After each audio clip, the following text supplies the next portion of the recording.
Well, the phrase was coined by Sigmund Freud, and it was based upon a Greek mythological character called Narcissus. And to cut a long story short, this guy was a strapping young lad, very high social status, and he was revered by all the men and adored by all the women. The thing is, though, he never really wanted to build any bonds with anyone. He used to shrug off all the adulation coming his way because he felt that he was above and beyond everybody else. And no matter how much people tried to build a bond with him, he just wasn't interested. One day, he walked down to the lake, and as he sat by the side of the lake and looked into the water, for the very first time, he saw a reflection of himself. And he could not believe it. He fell in love. This is the most magnificent thing he had ever seen. And the thing is, he didn't see it as a reflection. He actually believed that he was looking at another entity. And this is something that he tried to interact with. And he wanted to bring forth towards him what was in front of his eyes. And not only did that didn't happen because it was a reflection, but every time he walked away from the side of the lake, the reflection would disappear, and it used to really hurt him, and it's something that he couldn't bear to live without. And it got to the point, because he couldn't get the reflection to move to him, he then moved towards the reflection. He jumped into the water and he drowned. So that is the story of Narcissus, and that's where Freud got that idea from. Now, what are the traits of narcissistic people? Well, I could go through a few of them, but I just want to give you a shortcut here. Donald Trump. Now, this is nothing against Donald Trump. I'm going to stay neutral in all of this, but he does exhibit very outwardly narcissistic traits. So generally, when you're dealing with people, you're going to deal with people who are a bit cocky, a bit arrogant, haughty. You're going to be controlling the environment very much, and they're just going to be transmitting this aura, this general aura, as in, I'm the biggest and baddest motherfucker that has ever lived on this planet. No one is bigger, no one is better. And that's the message that you're going to get across, no matter whether they're addressing you as president or you meet them down the pub. That's the aura that they're always constantly going to be feeding you with. So this leads on to the next question. Is narcissism a bad thing? Is there such a thing as healthy narcissism? And when does narcissism, if it is healthy, when does it stop becoming healthy and become pathological? Well, in my opinion, healthy narcissism is when you use narcissism as a tool to achieve a certain end. Like, for instance, if you were a boxer, or you were a football player, or whatever team you were in, or you were a musician, and you wanted to get the message across to people, listen, what I have to offer is the best out there. Or if you're, say, a boxer, you're just like, look, anyone who steps in the ring with me, that's going to be the last thing they ever do. You know, if it helps you win, if it helps you get in the mindset of doing what it is you want to do, then it is a healthy thing, absolutely, you know. And narcissism, you know, when you have sort of talent locked inside you and you want to go through that process of bringing it out into the world, that you need narcissism to do that. And so long as whenever you win that boxing match, or you play that gig, or you win that football match, and you pack your bags and you go home, and so long as you don't be that way with your wife and your children, then yes, that's healthy. That's a healthy thing. That's a healthy aspect of human behavior. Where it crosses the line from being healthy to being something that's dangerous and pathological is when people are not employing narcissism as a tool to achieve something. It's when they're narcissistic for narcissism's sake. And this, when in that instance, when you have people like that, where all they give a shit about is narcissistic supply and adulation, not for the sake of achieving something, but just because you need that, you feed off it, that is you are narcissism, then that's something called narcissistic personality disorder. And that is something that is very dangerous and destructive, which I'll go into in a moment. If you can just imagine, the narcissist they have this self-image of, I'm the Rolls Royce of humanity. No one is bigger, no one is better, no one is more magnificent, and my sheer presence should make you stop what you're doing and just stand back and just admire.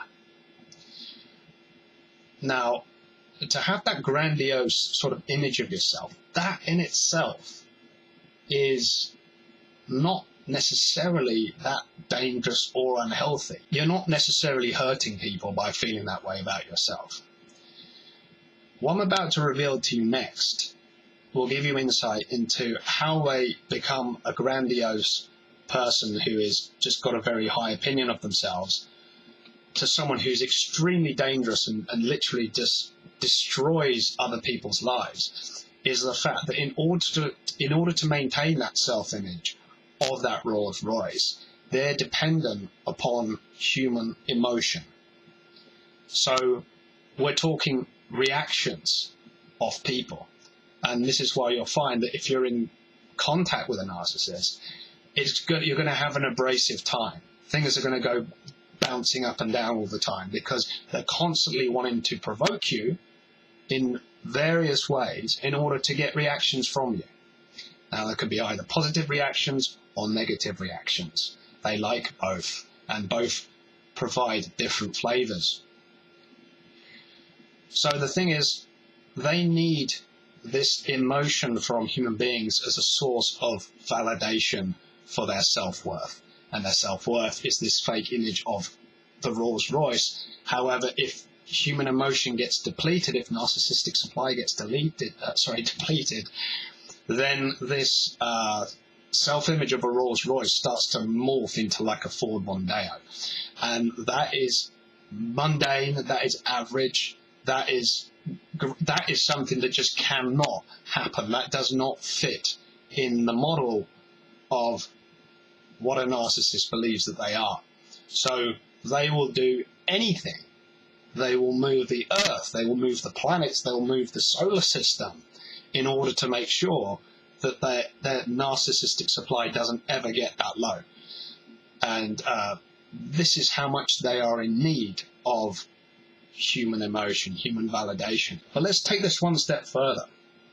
They don't just want human reactions to feed off. They want the very source, the very creativity that gives a human being their spirit. They want to take your spirit from you. And that, the spirit in human beings is something that threatens them. It makes them feel weak and vulnerable and inferior. And they believe in their own way that it's their right to take anything that they want from anybody, because really everything is theirs. So they're not interested in the golden eggs that the goose has laid. They want to hijack the process that the goose has in order to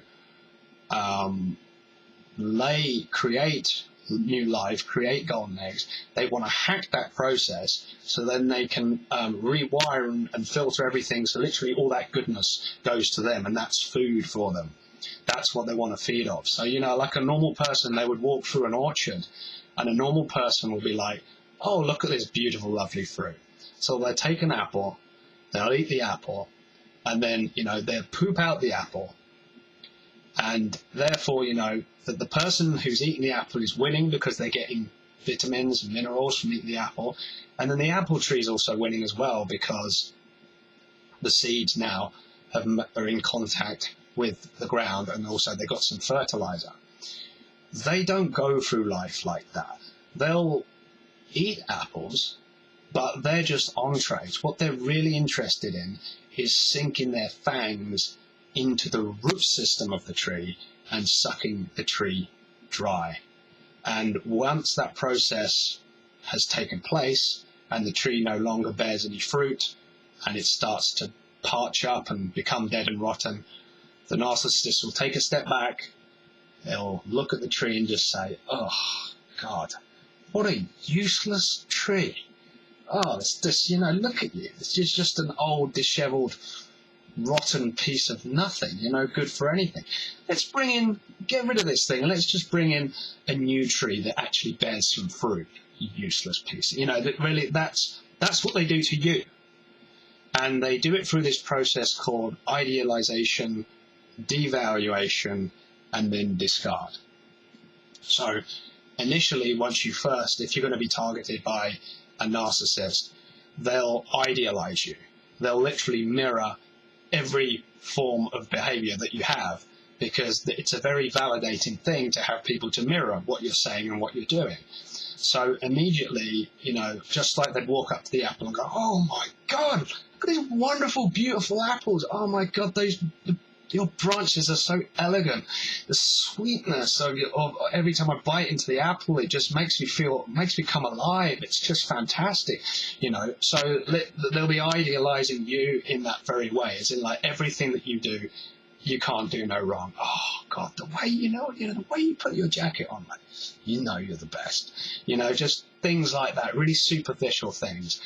But then as soon as they've got their hooks in, as soon as they sunk their fangs into the apple tree and then they start to suck and eat and take everything out of you, then as they're doing that, they will begin to devalue you in the process. So, as they're sucking you dry, they're also telling you, you're useless, you're pathetic, you're not what I thought you were.